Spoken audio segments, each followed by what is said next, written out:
Este espacio es presentado por Urufarma.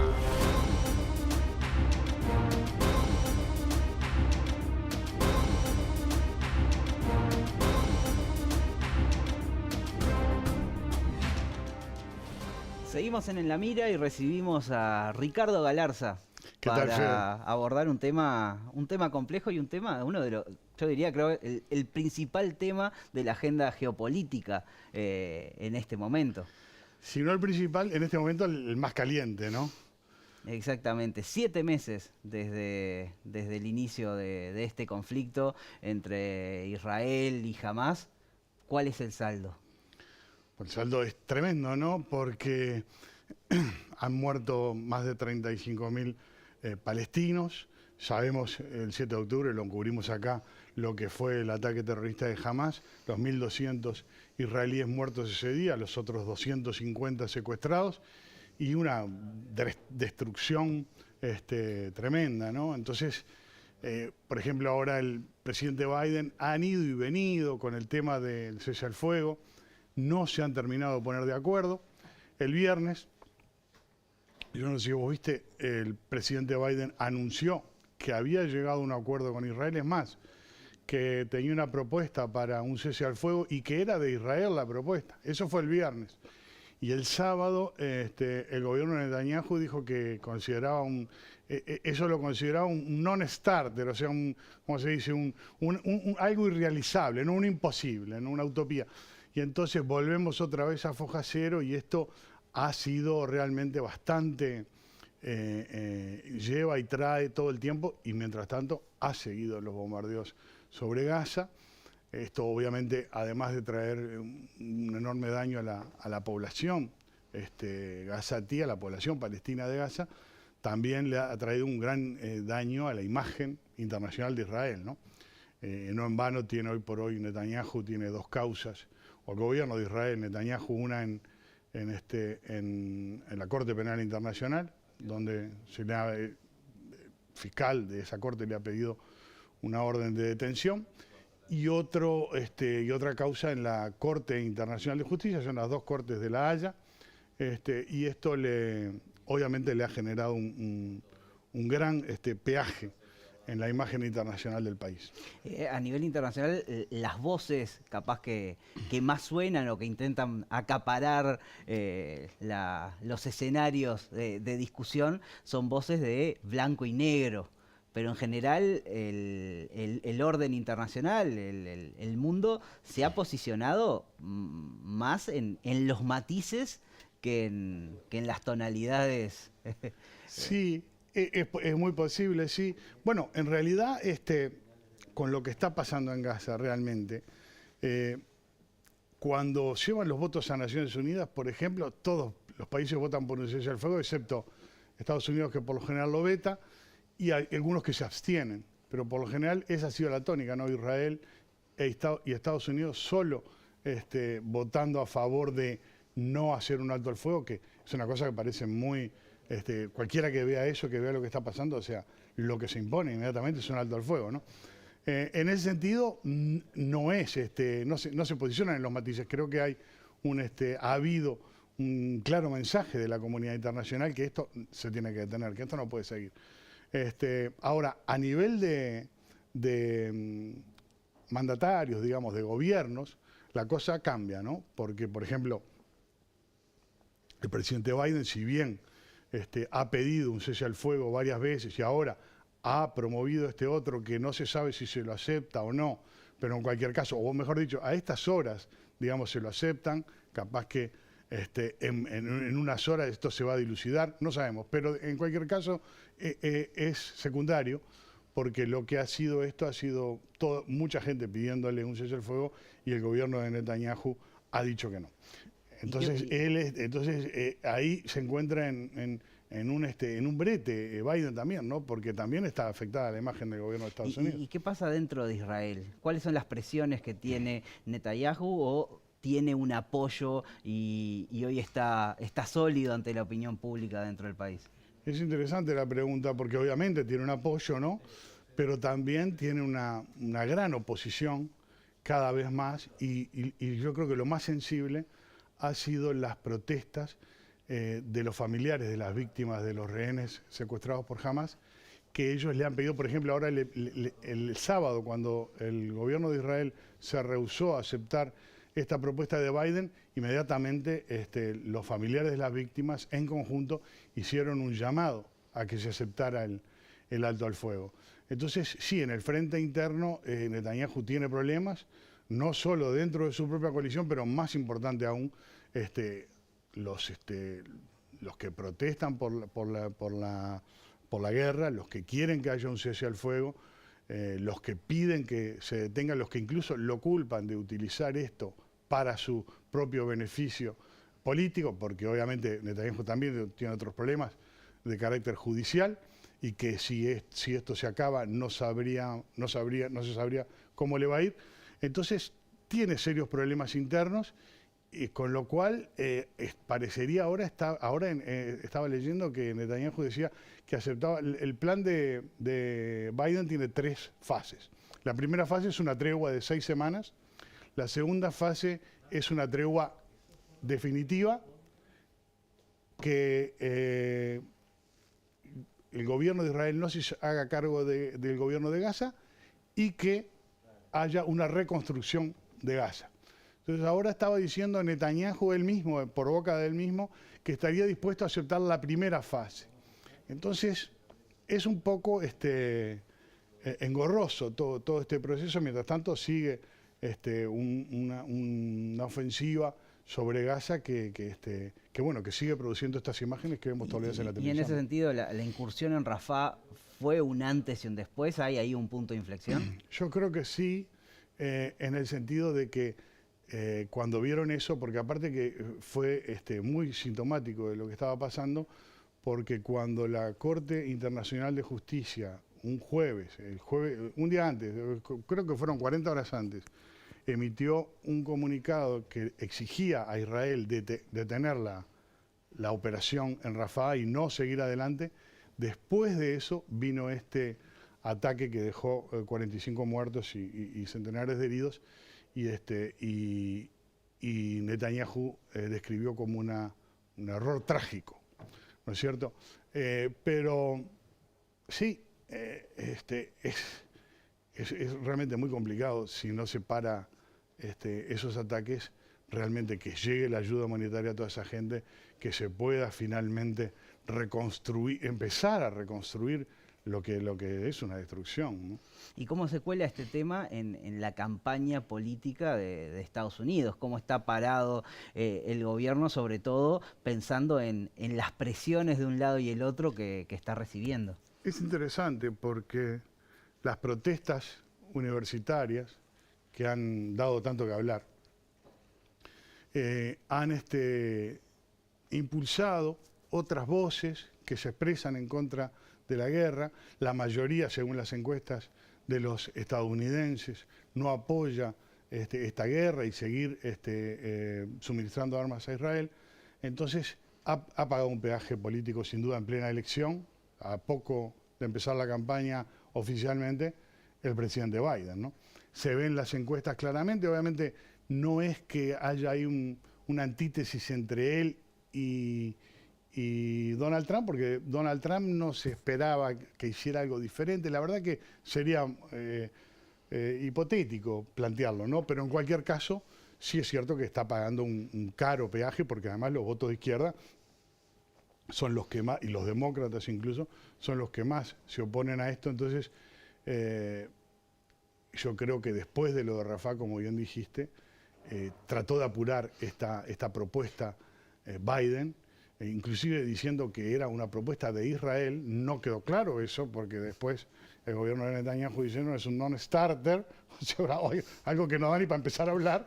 Entonces, ¿cómo se compagina las dos versiones, ¿no? Y incluso en estos días salió el expresidente Barack Obama también intentando legitimar de alguna manera y usar su prestigio y su llegada a la izquierda estadounidense como para darle otro sustento también en las bases al presidente Biden. Sin duda, ni bien anunció Biden ese plan, para un cese al fuego. Yo creo que no pasaron ni 2 minutos, ya lo tenía escrito, se ve. Y publicó Obama un largo tuit apoyando el plan de tregua o el plan de cese al fuego, explicándolo y mostrándolo como un logro, por lo que vos decís también, porque es espantoso plantearlo así, porque obviamente hay seres humanos, pero se plantea también dentro de la campaña, ¿no? Entonces, planteándolo como un logro de Biden, esto fue el viernes por la noche, al otro día Netanyahu dice, no, es un non-starter, o sea, es un irrealizable. Entonces, quedó medio mal parado Obama también, ¿no es cierto? No solo Biden ahí, ¿no? Y en esto, ¿cómo se alinea el resto de los países? ¿Qué pasa con el resto de los bloques? ¿Qué pasa con Europa? ¿Qué pasa en América Latina respecto a este tema? Bueno, es interesantísimo porque las mismas protestas que estábamos hablando en Estados Unidos se han replicado en las universidades de Europa, ¿no? Y en las principales, ¿no? En Francia, en la Sorbonne, en Sciences Po, en Cambridge, en Oxford, en Inglaterra, y entonces, en España también. Entonces, ¿qué pasó? Esto genera presión en los gobiernos. Tan es así que los gobiernos de España, Noruega e Irlanda acaban de reconocer en medio de todo esto a Palestina. Es cierto que Francia y Alemania no lo hicieron y no lo van a hacer. Dijeron que no era el momento, pero la presión está y de alguna manera Noruega y España son dos aliados clave de la OTAN. Irlanda, un miembro también muy importante de la Unión Europea. Entonces, de alguna manera, eso que te decía antes de los votos en Naciones Unidas que se dividían por lo general en todo el sur global, votando de una manera en contra o al favor del cese al fuego, y los aliados de Washington absteniéndose y Washington vetando, ahora no parece empezar a abrir una brecha entre los aliados de Washington. Entonces, en Europa, Pedro Sánchez, por ejemplo, el presidente del gobierno español, esperaba que se plegaran más países. No lo han hecho, pero es posible que algunos lo hagan. No digo Francia y Alemania. Entonces empieza esto a resquebrajarse un poco, sobre todo por lo que te digo, ¿no? Por las dos causas en las dos Cortes de La Haya y por el movimiento de protesta que está muy fuerte en la calle y que se nota, y las encuestas lo dicen, que la ciudadanía piden que esto de alguna manera, que ejerzan su influencia los gobiernos de Occidente para terminar con esto.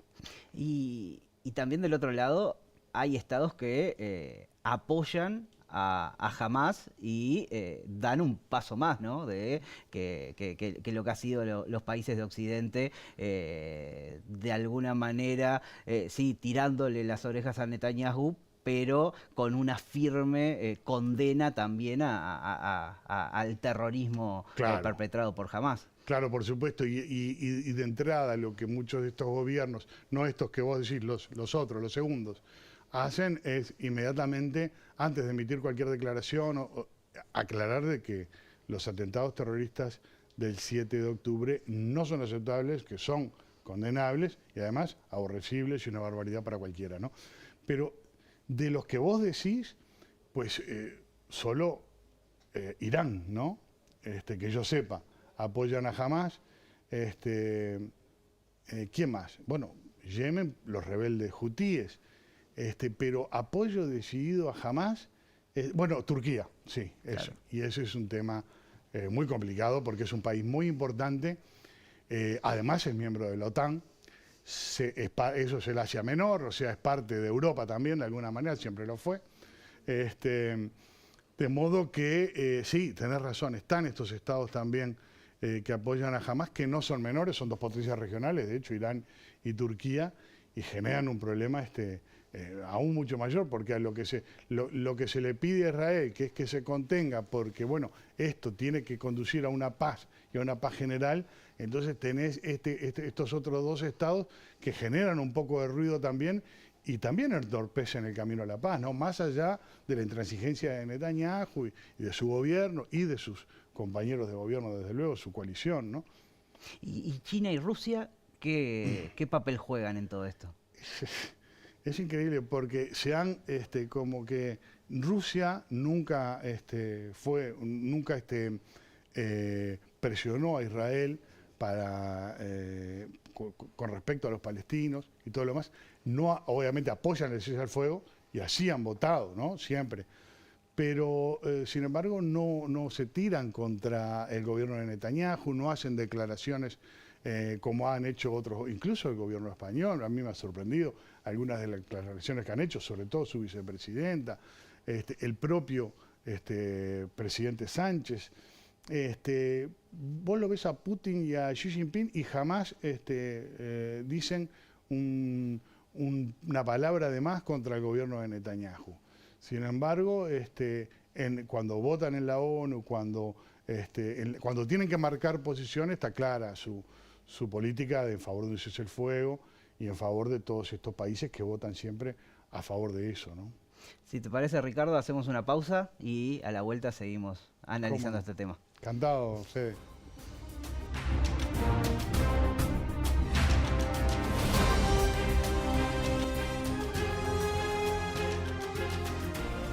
Seguimos en La Mira, seguimos con Ricardo Galarza analizando el conflicto en Medio Oriente y en este segundo bloque queríamos adentrarnos en las cuestiones más antropológicas, más culturales que subyacen detrás no solo del conflicto, sino también de los posicionamientos y de las reacciones, tanto de los gobiernos como de la sociedad civil ante los hechos que se van desencadenando. Y cómo también el fantasma del antisemitismo, tan presente y con raíces tan marcadas en lo histórico, empieza a sobrevolar las conversaciones y cómo juega en todo esto.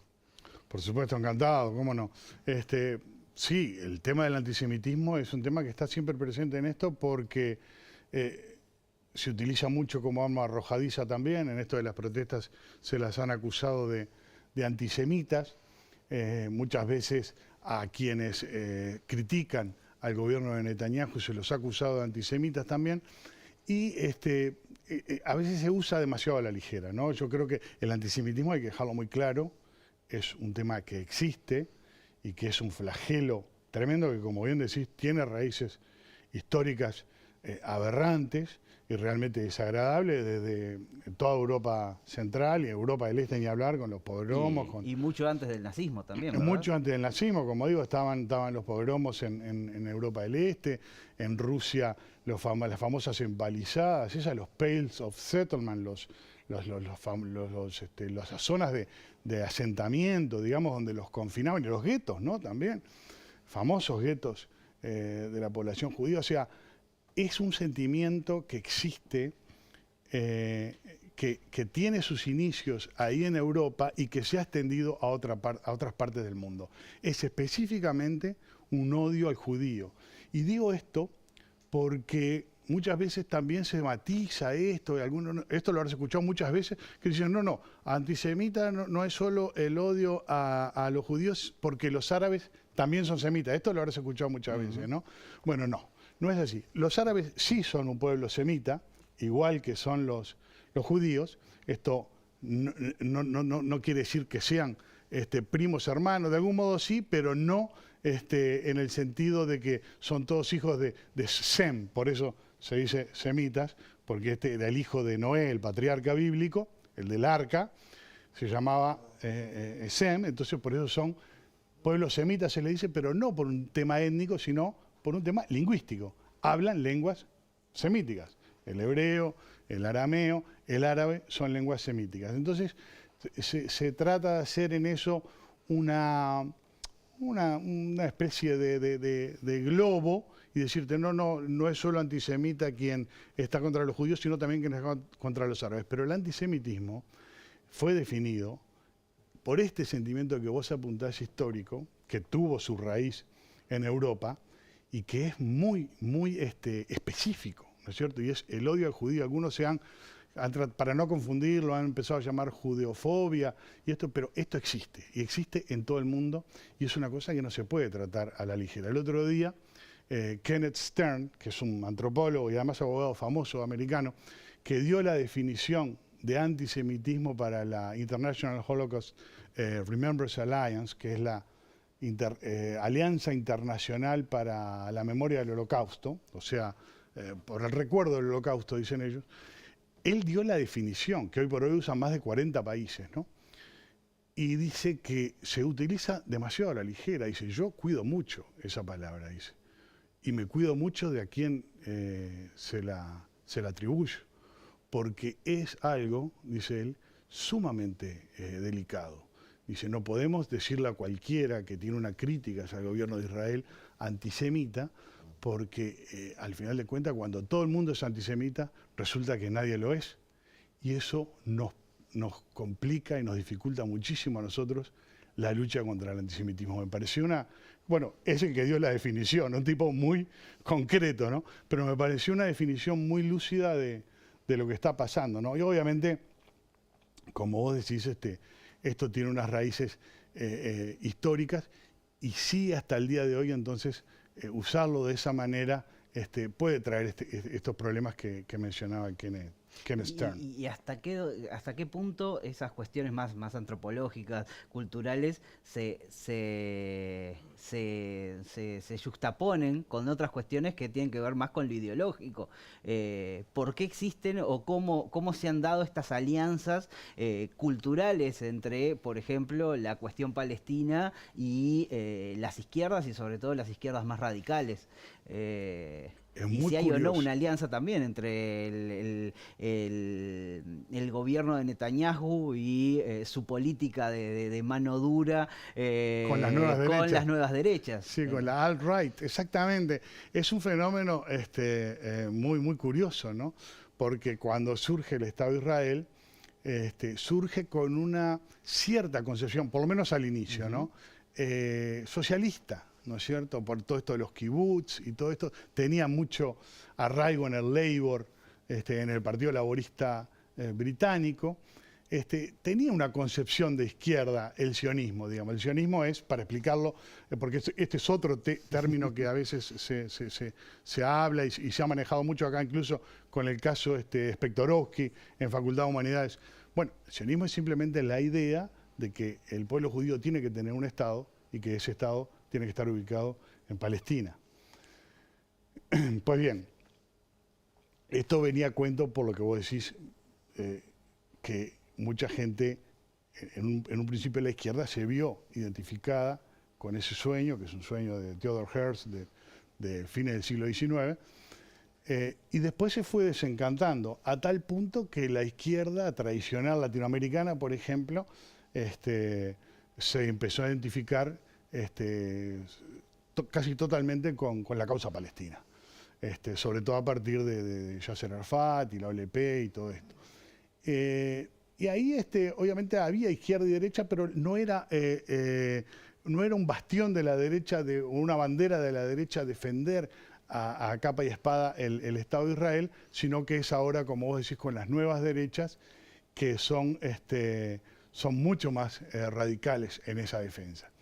Entonces, culturalmente y antropológicamente, como vos decís, se han invertido un poco los papeles, porque esa derecha europea, por ejemplo, no digo que sea lo mismo, ¿no? El Vox o el Fratelli d'Italia, o yo qué sé, o el Frente Nacional en Francia, no digo que sean lo mismo que los partidos fascistas, ni nada de eso de los 30, pero digo que la ultraderecha, por poner un nombre, siempre era hasta antisemita, se decía, ¿no es cierto? Ahora es todo lo contrario. Entonces se da ese fenómeno muy particular, pero me parece fundamental definirlo porque en todo esto se habla de, por ejemplo, se ha equiparado también, hay un sionismo y hay un antisionismo también, ¿no es cierto? Se ha equiparado el antisionismo al antisemitismo, ¿no es cierto? Bueno, el antisionismo es simplemente los que niegan el Estado de Israel. Muchas legislaciones, por ejemplo la americana y la francesa, ya equiparan los dos términos. Incluso judíos ortodoxos, algunos, bueno, también no son partidarios de ese No son sionismo. partidarios del Estado de Israel. Claro, yo lo debí decir de cuando dije el sionismo es la idea y la ideología que concibe un Estado judío y es un Estado-nación. Bueno, los judíos ortodoxos, como vos bien decís, están en contra de eso, y hay algunos, no todos, ¿no? Hay algunas organizaciones importantes, entre ellos que dicen no ser sionistas, porque una cosa es ser antisionista y otra cosa es ser no sionista. O sea, en inglés se diferencia muy bien eso, anti-zionist and non-zionist. O sea, porque después no sionistas tenés muchos, incluso judíos, ¿no? Por nombrar uno muy conspicuo, Bernie Sanders, ¿no?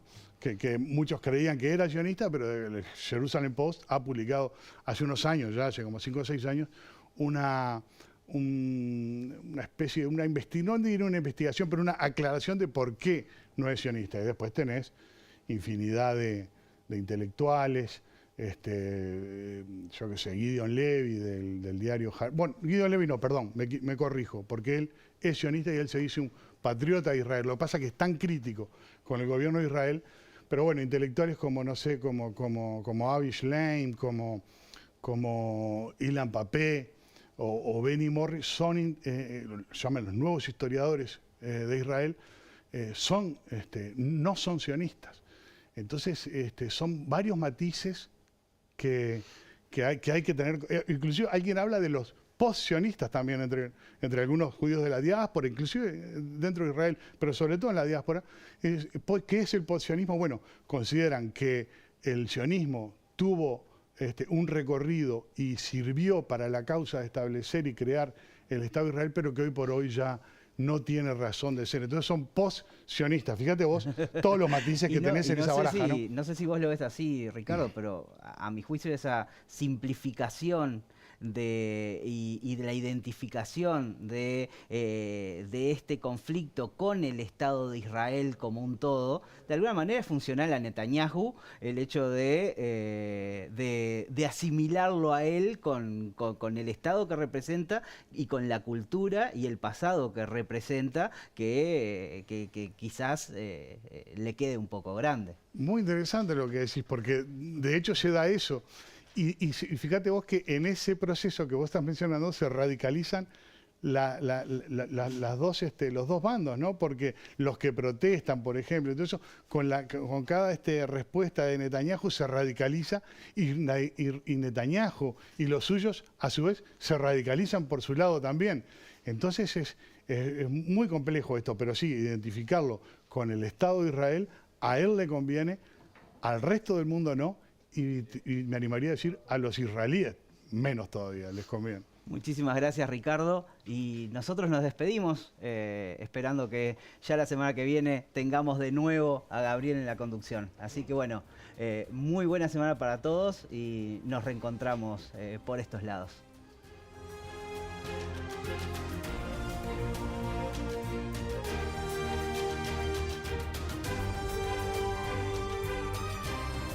Este programa fue una presentación de